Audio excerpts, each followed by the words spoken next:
Welcome, welcome back to SpeakPact. We are thrilled that you are here with us today. I have another spectacular treat for you. This is coming from Rain Bennett. We are featuring him for his skills in audience connection. He is a master. You can see his top 2% podcasts at the Storytelling Lab. Do I have that right? That The is Storytelling correct. Lab. Fabulous, fabulous podcast. Absolutely love the guests that you have on and the way that you cover the whole aspects of storytelling, right? And so tell me a little bit why, Rain, is storytelling something that you honed into, and you obviously have an ability to connect with an audience to have grown your podcast out of over 3 million at my last check podcasts out there that you've really ranked at a high level. Well, I appreciate the kind words so much, and it's part of my job as I see it to really. I mean, we call it the Storytelling Lab because it peels back the curtain, and shows what's going on behind the scenes with the art and science of storytelling. And really, the way I approach it, which I think will be most beneficial for your audience, is that it's not a one size fits all. But you see that all the time is these gurus pushing certain formulas, right? Even the best of the best, the hero's journey, these classic storytelling formulas that we all know and have heard of, Yep. doesn't mean that's going to work for every single person, every single personality. Well, what I want to talk about today and what I help people with is finding your unique voice that has been determined by your unique story. And so that's so important. And that's why I have a whole host of different kinds of storytellers, writers, filmmakers, marketers, competitive storytellers, because what works for one person might not work for someone else. Why? Because we're all different. So what brought me there was the question that you asked. Well, I've been a filmmaker. That's what I do as my career for over 20 years now. I've always been a writer as well, and now I do that professionally. But it's really one of those situations, Antoniette, where you find a way to turn your pain into power through your journey. So I am not a very, very technical filmmaker or a very technical person. I'm more of the big picture visionary, and I'm just not that good at the technical things. And so for a long time in my career, that caused a lot of what we might call imposter syndrome, or that voice of doubt in the back of your head, because the people that my peers are amazing cinematographers and great visual storytellers. And I know a little bit. I shot my first, documentary, but I'm not as good as them in that capacity. They were put on this earth to be cinematographers, right? So I felt a lot of that ego and insecurity through that. And in my first film that I made, which I did all by myself, meaning I shot it all, I edited it all, et cetera, I really learned the philosophy that I subscribe to now and that I help people with, which is story first, production value second. You can have the most beautiful, video, the perfect sound, great execution from a technical standpoint. And if you don't have a message or a story that anyone cares about, that doesn't matter. However, the flip side is if you've got a really compelling story with great characters that we resonate with and relate to, then the audience will be forgivable when it comes to it being a little rough around the edges, which my film was. And so at first it became just the only way I could go about it. And then when I came out of that and we sold the film for global distribution, I started thinking about it like, wow, this is the way I want to tell stories. Then I started thinking further about who I could help with this philosophy, with this mindset, with this strategy.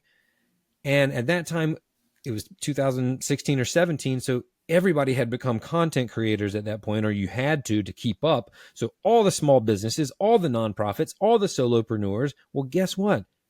Almost none of them were trained videographers or filmmakers or writers, right? So they were tasked with the same thing that I was, trying to tell a great story that connects with my audience when you don't have a lot of experience, money or resources, or technical know-how.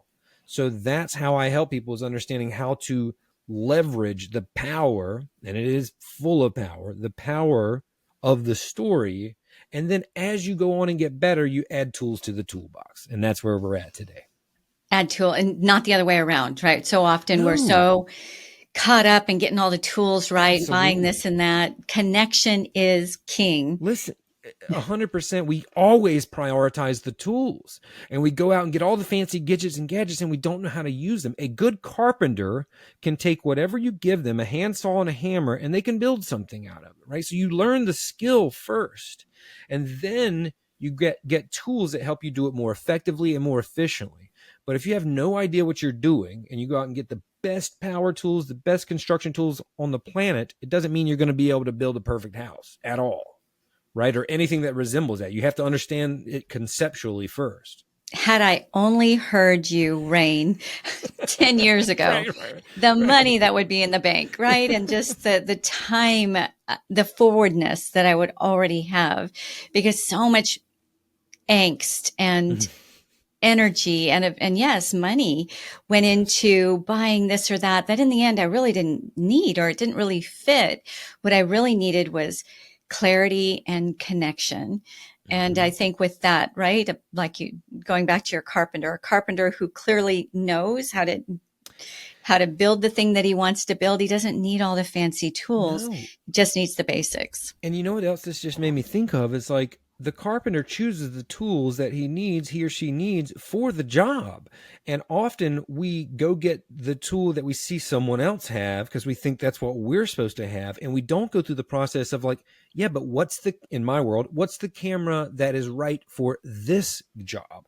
That's why great directors of photography, or cinematographers, as they're also known, many of them they might own a basic package just so they could do quick work, but most of them rent the right rig, the right camera rig for the job, because it doesn't make sense for them. They can't own every camera.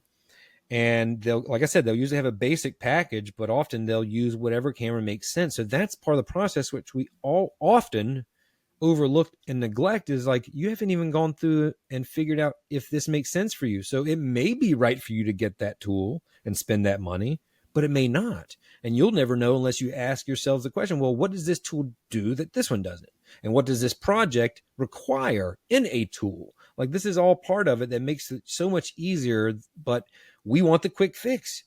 We want to get what our peer does, who did such a great job on that movie. We want to use that camera because clearly it was the tool, right? Not the hand that holds it. Well, that's wrong. It's always the hand that holds it. This is a cornerstone concept, and we didn't even talking about this. And I'm really glad you went in this direction, Rain, because it is truly, if you're looking to scale, and those who listen to this show, SpeakPact, they are either emerging speakers or established speakers looking to go to the next level, right? And everybody is quick to sell you their program, their tool, their thing. You have to have this, right, in order to get to that next level. But you're talking more about focus on connecting, maybe not only to your listeners, your audience, but also connect to yourself. Like, where are you? What do you really need for that next step? I have a cabinet full of thousands of dollars worth of high-end equipment. Some of it's still in the box. I will probably never utilize it. But to even talk about the trainings that got me diverted in this direction, diverted in that direction, that was not only a misuse of my monetary resources, but also my energy, the time, how much further faster those speakers can be if they can just get this concept that you're talking about right here. It's all about connecting with yourself. And here's the crux of it.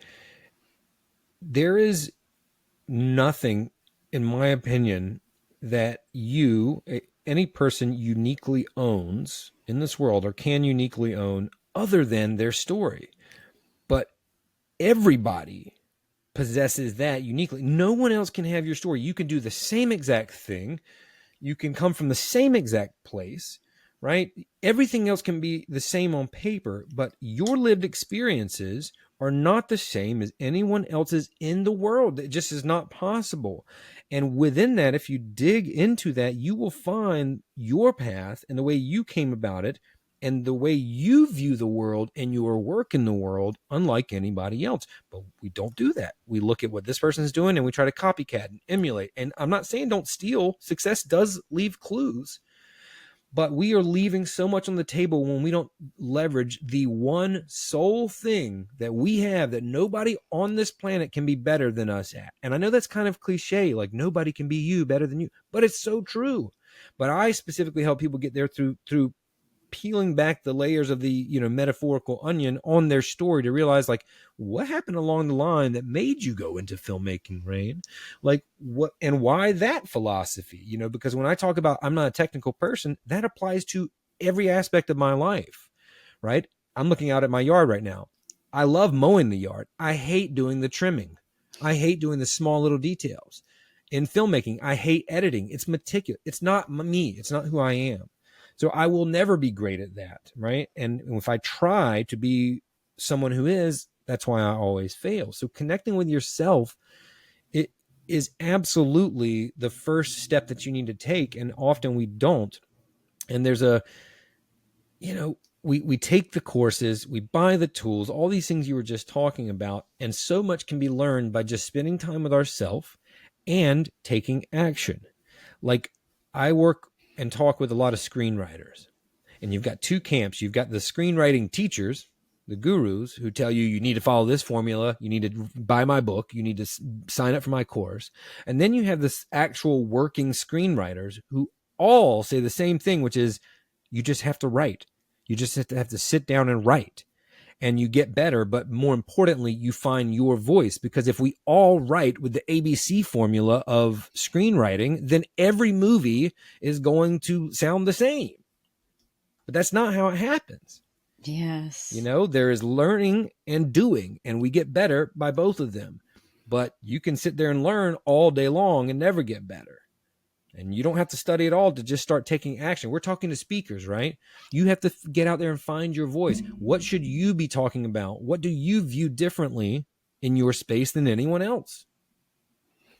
Brilliant. I absolutely resonate with your methodology, and it's a bit outside of the box. It's not what we're being led into. No, we want formulas. We want structures. We want things that are easy to can and sell, right? And the reality is it's hard. It's work, and you have to listen and learn, and it's not easy. But yes. That's the way. I love that you said success leaves clues. So yes, we want to learn from other people's success. But if we turn off our own inner hearing, right, of who we authentically are. I don't like to trim. I love to do the big picture, right? That's who Rain is. When you turn off the ability to hear that about yourself and own that about yourself, then you're also turning off that direct route to success. Formulas are a great sort of starting place.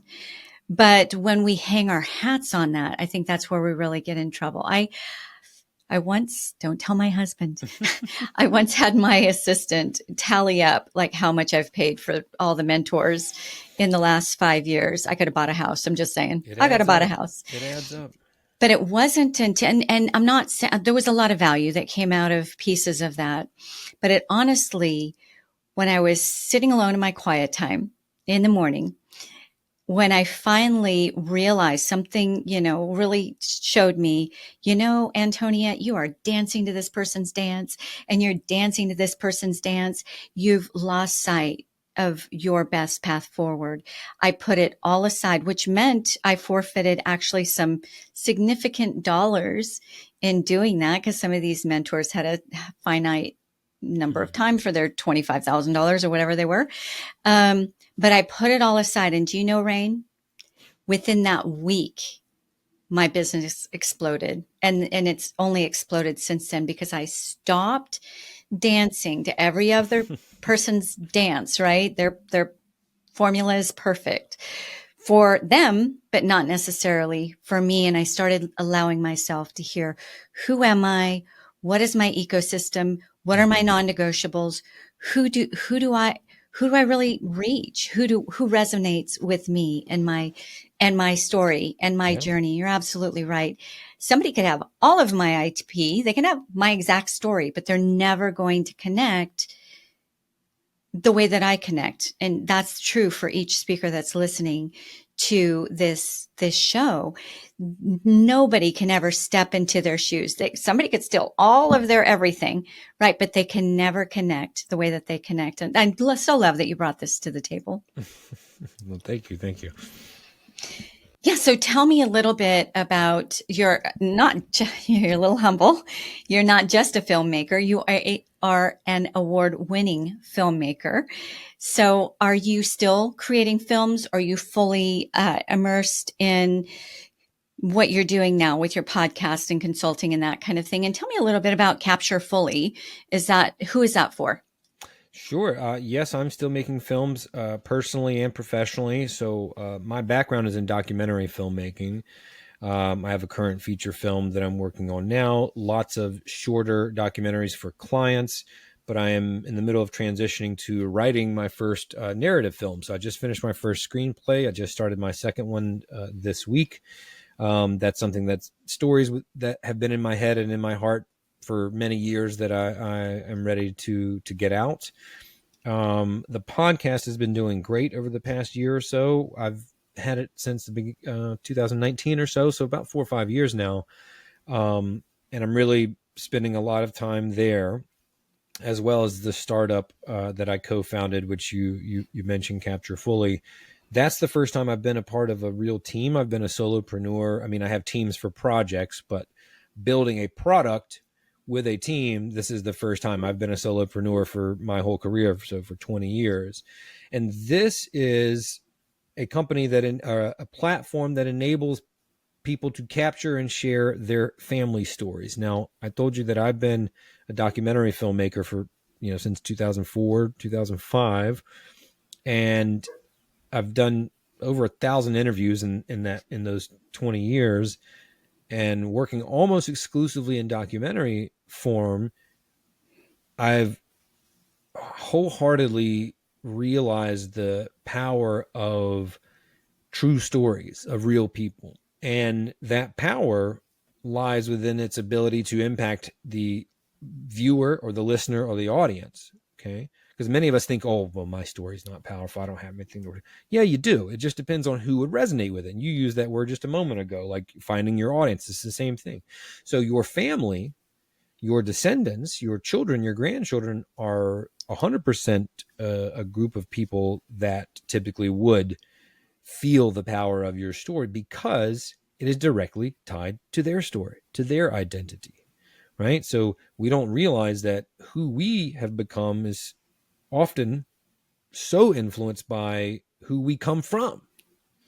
So hearing your grandmother tell a story about when she grew up, and even talking about her parents and grandparents, we are spanning 4 or 5 generations of families sometimes. And listen, since the beginning of humanity, there's been a tribal storyteller to do this, to pass these legacies and these stories down and lessons to the future generations. That's effectively what we're trying to be. So that's something I'm incredibly passionate about, and something that we've just started. And so we're launching later this year. And the test videos that we've been doing are incredibly profound. I mean, we often let life go by and we don't ask our parents or grandparents these questions about when they were kids, or, what dreams they had, or what were the moments that really shaped their lives. Or who are the people that really shaped their lives? It's incredible to hear. Well, and talk about a firsthand university in the power of storytelling, right? Is hearing those stories from your own family, seeing the impact that it has on you, and actually linking to them in a profound way, maybe even utilizing those stories. Okay, I'm going to look up Capture Fully. Can I share this really quick? Yeah. So, talk about family stories.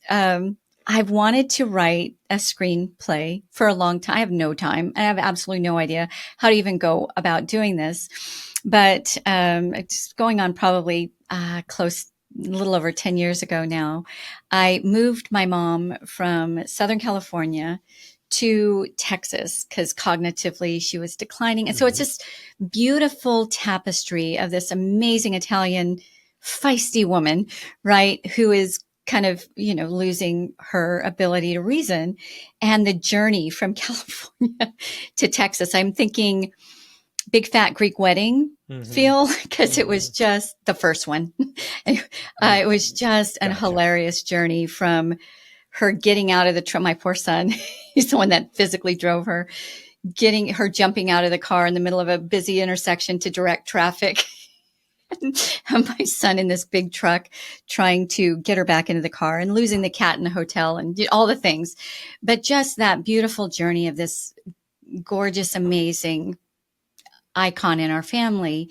And in a fun and funny way, but also in kind of a sad way, seeing her lose her ability to be that powerhouse that she had always been, and still the impact that she had on our families. But I've had this in my head for years, and I thought, that's a huge project. Like, this is something, I'm running a big company. This is something I could not tackle on my own. Yeah. So I'm going to look into Capture Fully and see, I don't know, maybe that's a resource. It is too big. And what we do is we partner with professionally trained storytellers, documentary filmmakers, writers, journalists that conduct these interviews, because it's hard for people to talk about themselves at any level of depth. Not everybody, but most people for sure. And it's also hard for the children sometimes if they're not professional at this. Yeah. So we have professional storytellers to kind of extract the story from people. But there are two things that are commonly said to us when they hear the premise of the product. One is what you just said, which is, I've always wanted to do something like that. I was going to write a book or a screenplay, or I wanted to make and it's just really hard to do because we don't have time. And when you don't know how to do something, this is back to kind of our initial, conversation. Often it shows itself in inaction, right? In doing nothing, because we're like, I don't know what to do first. I don't even know how to start this. So you never do. And then 3 years pass and 7 years pass, et cetera, et cetera. And the most popular thing that we hear with this concept is, oh, that's such a great idea. I wish I had that 6 months ago, hands down. So that's the problem we're trying to solve. And we do it differently. There are many different companies. There's books that do this. There's like a little deck of cards where you can ask questions back and forth. And those are great. I support anybody capturing this. You don't need to work with us necessarily. Grab your phone, interview your mom or your dad or your grandparents today. But what we do differently is we have professionally trained storytellers that create films, movies out of your family's life, right? We incorporate video and photos from your life, and we make it a film, not just the interview. And it's incredibly powerful. Okay. I'm excited. I already have the title, Moving Mama Pileggi, right?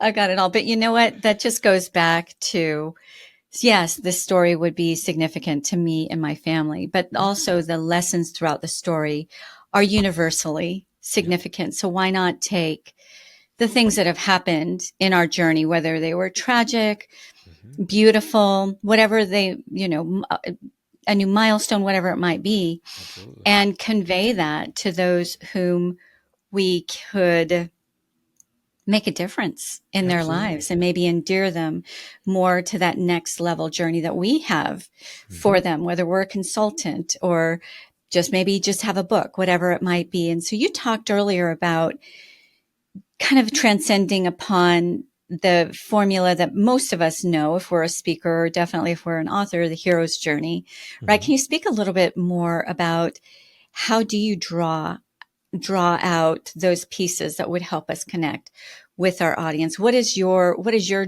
journey to, we all have a million stories. How do we hone down on those that are going to connect with our audience? Yes, that's a great question. What we're really looking for are meaning. We're looking for meaning in the little moments of our lives or our professional journeys, right? So, that's it. Not just anecdotes for story's sake, right? What's the real meaning? So there's always, for any story, there's the surface level, the plot, the events that happen, but then there's also the under the surface, the emotional story that happens. And that's what the story is always about, right? Rocky is not about a boxer competing for the world title, right? It's about a person finding their identity, finding confidence, falling in love, becoming who they thought they could be. They're always about that. That's why sometimes when we don't achieve the physical goal on the surface, we, the audience, can accept it if there has been some emotional change. So we're looking for moments where there's been a lesson learned or transformation has happened, where you have changed. There's meaning in these moments, and tiny moments have them all throughout our life. So when we think about, okay, yeah, I've got tons of stories to tell. Well, which one do I tell in this speech? Well, you simply reverse engineer it. Like anything you're building, you start with what your goal is. And so here's a formula for you. Okay. Formulas are not bad, but you want to use them, as you said earlier, as your starting point, and then put your own twist on it. That's all life is, right? Finding your twist to establish structures that work. So, can I just finding yeah, your twist on established structures that work? boom. That's a quote. That's We quote you. This right. is going And to I've be one never of those said it like quotes. that before. I should have been rolling on this too. So let's say it again. Finding your twist on established structures that work. Was that it? I think that was it. Yes. And it's so true, right? I mean, that we're not trying to reinvent the wheel. We're trying to see what kind of wheel you build, right? It still has to roll. It still has to be round. It still has to be able to hold up the cart, right? Mm-hmm. But is yours going to have spikes coming out of the side of it like chariots of fire? Is yours going to have big treads so you can go off road, right? This metaphor is getting out of hand now, but you get what I'm saying. All right, let's get back to it. So 3-part structure on identifying what stories to tell when. Okay. What do you want the audience to do? What is the action you're trying to inspire, right? Because if you're giving a speech and you don't have that question answered, well, now we're in trouble, right? Because you are giving a speech for a purpose.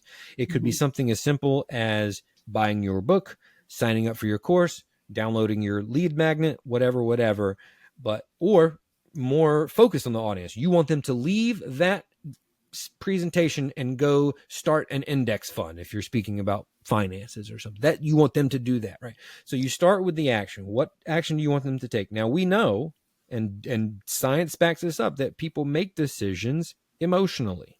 They justify it logically, but they make decisions emotionally. Yeah. So you have to move them emotionally. What is the emotion that they need to feel to be motivated to take that action that you're trying to inspire them to take? Okay. What is it? Is it FOMO, the fear of missing out? Is it hope? Is it urgency? What do they need to feel to be like, okay, I'm going to go start that index fund, or I'm going to go buy your book? Then you reverse engineer it one more time to the first step. What is a story or the story that would evoke said emotion, that would inspire said action? Boom, boom, boom. 3, 2, 1. So you've got your bank of stories. And it's not for the sake of just telling your story. It's the sake of helping to inspire the action in your audience. So you draw from your bank of stories that story that's going to help them get a deeper understanding so that they can somehow relate to it to get to that action that you wanted them to take. Absolutely. Every great storyteller has an action they're trying to motivate, right? Even if it's just get a laugh because you're trying to flirt with the girl at the bar, right? There's always some. The storytellers that don't are the ones you're like, oh God, here he goes again, right? Because he's droning on and the story never finishes and there's no point, right? None of us like that feeling. So even a storytelling in a leisure or a social or a personal situation or scenario still has an action. You're either trying to bridge the gap between two parties, at the networking event, or you're trying to make someone laugh and build connection. Or if you're telling a story on stage, I do competitive storytelling sometimes. Well, the action I'm trying to inspire is the judges to give me a high score so I can win. And then in business or brand storytelling, it's usually to convert sales. Okay, so what I'm hearing you say is your story, even though it is your journey, the story actually needs to be about them, not necessarily about you sharing your fishtail of the big, I don't know, fish you caught, right? So when you say the action you want to inspire, you are right in line with what I coach my speakers on, right? So I'm in the personal and professional development space. Heart-centered speakers are who I represent. And so of course the speaker wants to get on the stage, share their whole pot of pasta, pour it on everybody's heads. What do you do when you're full? Right? No, that's like obviously the last way you want to leave your audience. Yeah. You want to give them just enough. And that micro transformation that you're talking about, that one action that they want to leave your presentation and feel equipped to take that one action that's going to really make a difference. And once they see that, they're like, wow, Rain was incredible. I just heard him for 45 minutes, have already see this change in my life. So how do I get more? I'm going to look at his podcast. I'm going to see what else he has to offer. Absolutely. That's the power of a story done right. And a story chosen right. It's kind of a symphony of things that have to happen. I like that. Yeah, I like that. Absolutely. Discovering the story is just as important as delivering it. Absolutely. You need both. You can tell a great story. If it's not the right story, it's irrelevant. Okay. So you have done over 1,000 interviews, probably and counting. I mean, that's, I would say that's a conservative estimate. It's been 20 years. So yeah, but I added it all up recently when we launched Capture Fully, because that's everything hinges on our ability to interview people. Right. Right. Yeah.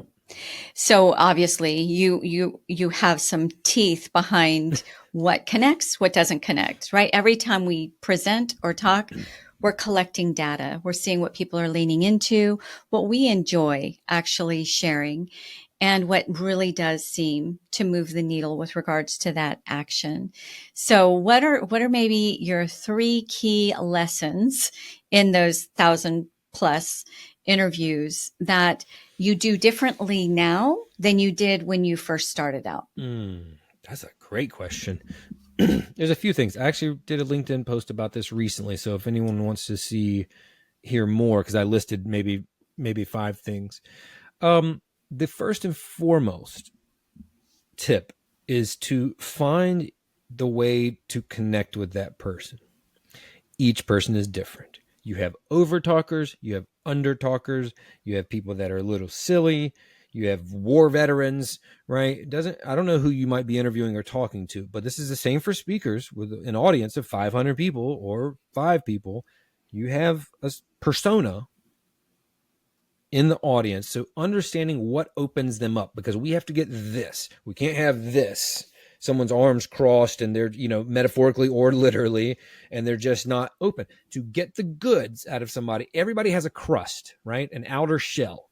And some people, looking at you baby boomers, it's really hard to penetrate that crust, but you just got to pick away at it. And when you do, all the gooey emotional stuff comes pouring out. And that is where the gold is, my friend. So you have to go through that process, no matter who your audience is how do I get to the gold? How do I get them to open up and be vulnerable, right? So finding what makes them connect. Sometimes you got to ramp up the comedy a little bit, tell a little joke or so. Levity goes a long way. So that's the first thing, is finding the point of connection. Oh, are they a military person? Which we've already mentioned. Cool. Let's talk that kind of language. I'm from the South. Whenever I meet someone from the South, that's an easy one. I'm like, oh, where are you from? You're from Georgia. I'm from North Carolina. Oh my gosh, we're practically family. I'm Italian too, right? Oh my gosh, what's your favorite dish? I mean, so you're right. You got to find the point of empathy. Quick side note. I'm sorry. But one of my students, I guess we'll call them, we call them story guides or professional storytellers, but I'm training them. And one of them was asking, like, she's younger, and she's like, well, if I haven't had that experience, how do I do what you've done? I was telling somebody because I lived in New York for a little while and they were from New York. I'm like, oh, I lived in Queens for a little while because I found a little point of connection. And her question was specifically about that, but also in the bigger macro issue, like, if I don't have those life experiences, how do I find the ways to connect? And I told her, I was like, I didn't know she was going to say she was from Queens.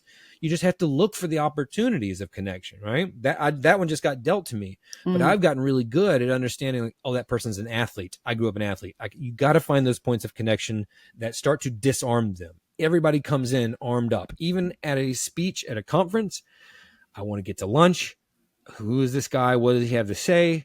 I don't care about this. I just am doing this because my boss sent me. We all come in armored up, and your job as the storyteller is to disarm them. Okay, that's enough for point number one, but it's a huge one.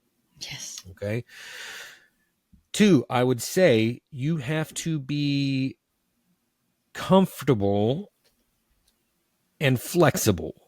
You're the professional here. So they may take you somewhere that you don't necessarily want to go, and you got to be able to ride that for a little while and be flexible.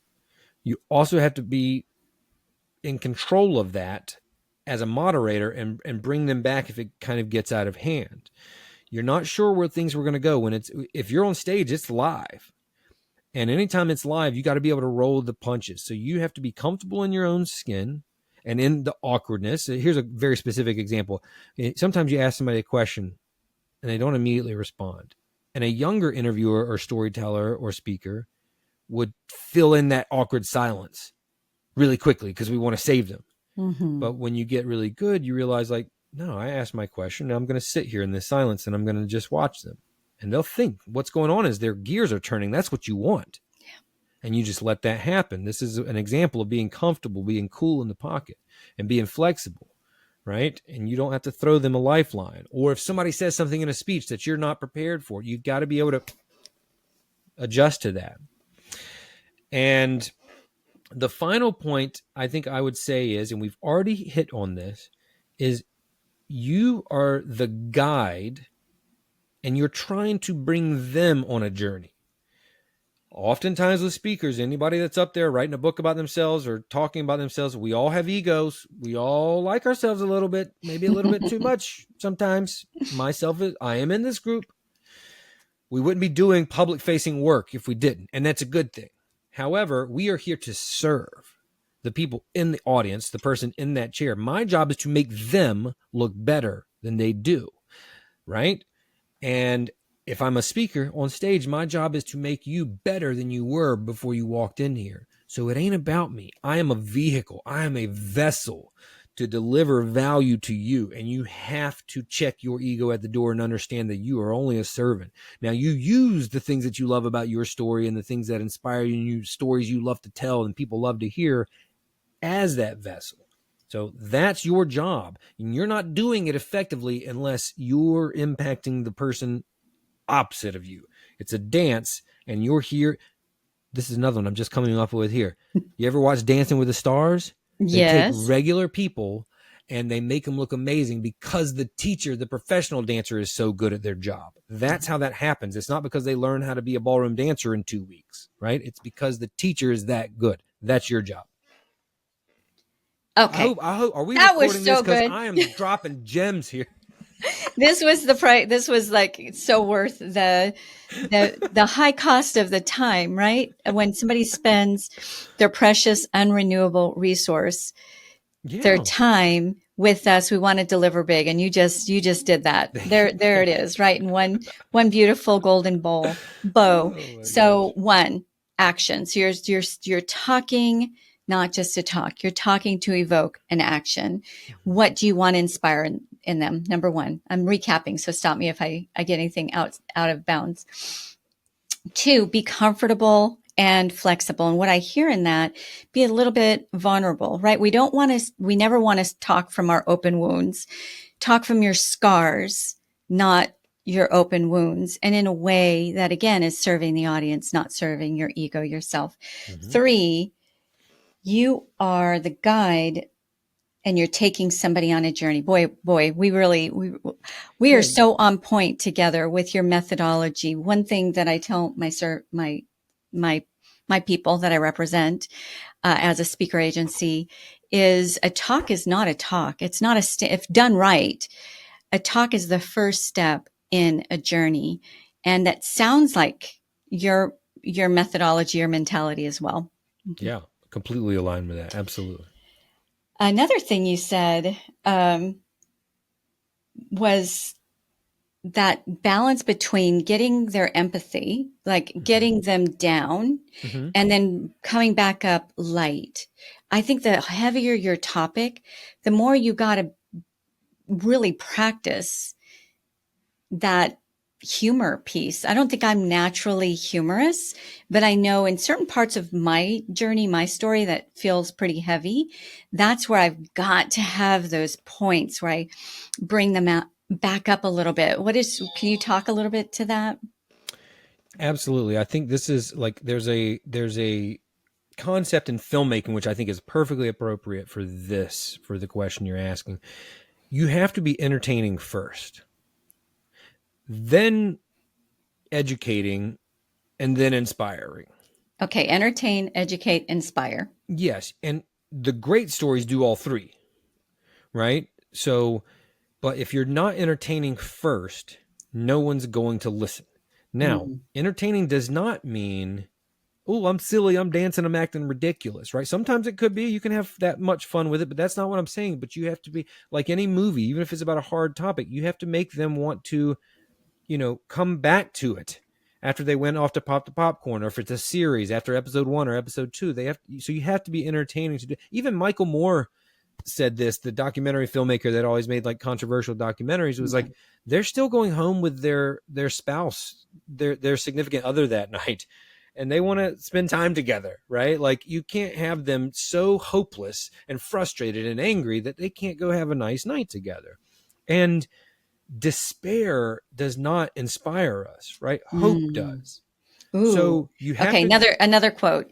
Despair does not inspire us. right? Hope does. Yes. And so while we're talking about tough topics at times, and listen, whomever you're speaking to, folks in the audience, you may be talking about really dark and traumatic topics, but the way out of that darkness is not to think that there's nothing but darkness. It's to show them the little crack in the rocks up at the top, the little light coming through. That's what we're trying to do, because now I think, oh, I'm not destined to die, metaphorically or literally, in this cave. There is a way out. Your job is to show them the way out.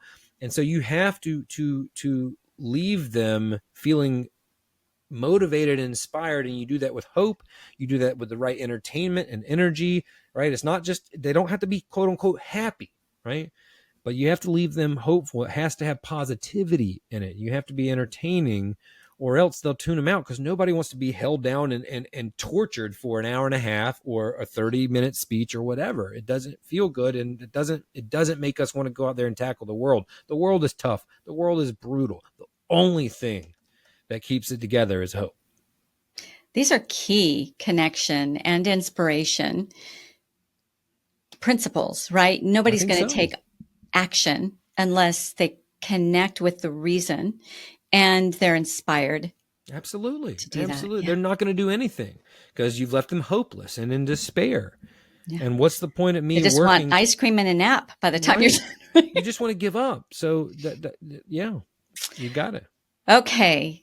I know a good number in our audience is going to want to know, how the heck do they get to you, right? How do they get to the storytelling lab? How do they get to learning more about you? What are the best ways to get connected to you? Absolutely. The two best ways at this point would be the Storytelling Lab podcast, the storytellinglabpodcast.com.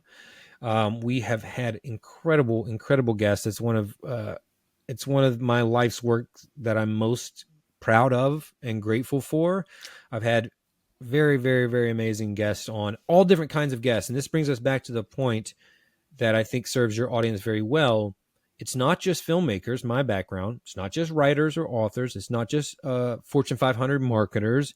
It's all of them. It's social media influencers. It's anybody that has to tell stories as part of their life, their livelihood, their passion, or their purpose. Mm-hmm. This is who we talk. So whatever you're trying to accomplish, or whoever you are, I promise you, not only do we have one episode for you, we have multiples. We have amazing guests. So that's where I would start. RainBennett.com is my website, and Rain Bennett period is pretty easy to find. So Bennett is, for those who are listening and not catching us on video, it's rain, like the rain. Yep. And Bennett, Bennett, 2 N's, 2 T's, right? 2 N's, 2 T's, rain with 1 N. And I recently, now it's been a couple of years, but my latest book is called 6 Second Stories. and it's all about how to maximize your time, maximize your impact in minimal time. So back to that concept we talked about earlier about when you don't have a lot of resources, you don't have a lot of money, how can you take your smartphone and create great stories? And then have another one coming out soon, but it's very early stages for that. 6-second stories. We'll have to look that up. Okay. We're going to close with my signature question. Okay. So this is SpeakPact, and this is our pact together with each other and with our audience to get out there, get your voice out there, and make the greatest impact that you can. What is something very tangible and practical that you would challenge the SpeakPact audience to do that might really move the dial for them with regards to connecting with their audiences in a deeper way? Yes. One of my favorite exercises to do with people is an exercise I call finding your unique intersections. Finding your unique intersections. Right. What we are trying to identify is, how do you view your work differently than anyone else in your space? So you talk with a lot of speakers, right? And you said self-help or personal development style. Is that right? Professional and personal development. Great. Okay. So let's say it's a financial coach. Would that be a typical that speaker? could be somebody. Okay, great. So let's just use that as an example. How do you approach financial health differently than anyone else in the space, than Dave Ramsey or Ramit Sethi? Like, what is your take on it? Ramit Sethi is a great example because his take is directly influenced by his lived experience. He's different than other people. You should be too. This exercise will help you do that, the finding your unique intersections, because you undoubtedly have a unique perspective on the work that you do. It's there. I promise you. Why? Because you are a unique person with a unique story. If you can't identify that, that's the problem we're trying to solve with this exercise. This is the first step. It's a 3-part Venn diagram. If you remember that from school, it's the circles that overlap each other, and there's the little space where they overlap, and that's what we're looking for. The first circle is your skills. Don't list 1 or 2. Everything that you're good at, right? Or have been good at. Writing. I'm listing mine. Writing, soccer, landscaping, anything and everything. It doesn't have to be related to what you do for work. Anything that you've been good at. Second circle, passions. What lights your heart on fire? What you love, right? This does not have to be something you're good at, although there will be overlap in the Venn diagram, right? So I love NFL football. I am not good at it, right? That's an example of one that might be different. Now, that's not new. We've heard this before with other thought leaders. What are you better than anyone else in the world at? And what do you love so much you could do it every day for the rest of your life, right? That's not unique to me. The third part, I believe, is, and it is absolutely the part that separates you from anybody else. And this third circle at the bottom of the 3-part Venn diagram is your experiences. Where you come from, who you come from, what unique communities you belong to. All of these things, my friends, are what have shaped the way you view the world. And it's through that, and where all 3 of these intersect, right, we're back there, that you will see a handful of things. You won't use all of these things that are in all 3 categories, but you'll start to see the picture reveal itself like a puzzle that's starting to finally show the shape or the image that you're trying to build. You'll start to understand, oh, okay, well, this is how I view the world. And so that probably has influenced the way I view the work that I do in the world, because I come from a blue collar family on the coast of North Carolina, and my, father was an alcoholic. In fact, I come from a long line of alcoholics, and I was an athlete, and I love music and yada, yada, yada. And I've been writing stories since I was actually 6 years old. And I got away from it once I got into sports, but I've always loved writing stories. This is mine, right? Like when I start revealing that, then I start understand I've always been a storyteller. I've always been a writer. I've always loved what I do. So it's not a mistake that I landed here at all. And it's the same with you. And I hear you people that are listening that you think, oh, well, I work at the bank and I didn't really envision doing that when I was a kid. Listen, it's not about that. It's how you show up at the bank, unlike anybody else there behind the glass. That's what we're trying to identify, right? Yes. Who are you trying to help? working at the bank? Are you at the bank because you didn't have financial literacy growing up? Because you grew up in Eastern North Carolina like I did, in a poor rural community? Yeah, I bet you didn't think about that. Now you understand that's why you were attracted to the financial industry, because you want to have some control over that part of your life. I'm preaching here. Are y'all listening? Okay. Taking a break. Okay, so much. I hope you guys had your pens out, because there it was right there. Oh, If you man. want to connect, re-listen and get your pen handy. That was a lot of pure It was a lot of something. brilliance. Yes, thank you, Rain. And catch more at the Storytelling Lab. You'll get addicted, as I have. Very high level. You bring high level concepts down to doable steps. And that's something that I really love. Yeah. So thank you for sharing your unrenewable resource with us and with me and my audience today. It's been such a valuable time. And audience, I know you got value out of this episode, especially if you're still with us at this point. Make sure to give us some flowers with a thumbs up, a 5-star like, whatever. Definitely go start subscribing and following Rain's podcast and LinkedIn. I don't know. Are you on Instagram? Yeah, I'm everywhere. Babe. Instagram, all the things. That's the way that you can fuel us continuing to pour into your career. All of those different ways. That's your thank you to us. And for now, we are going to say ciao, ciao.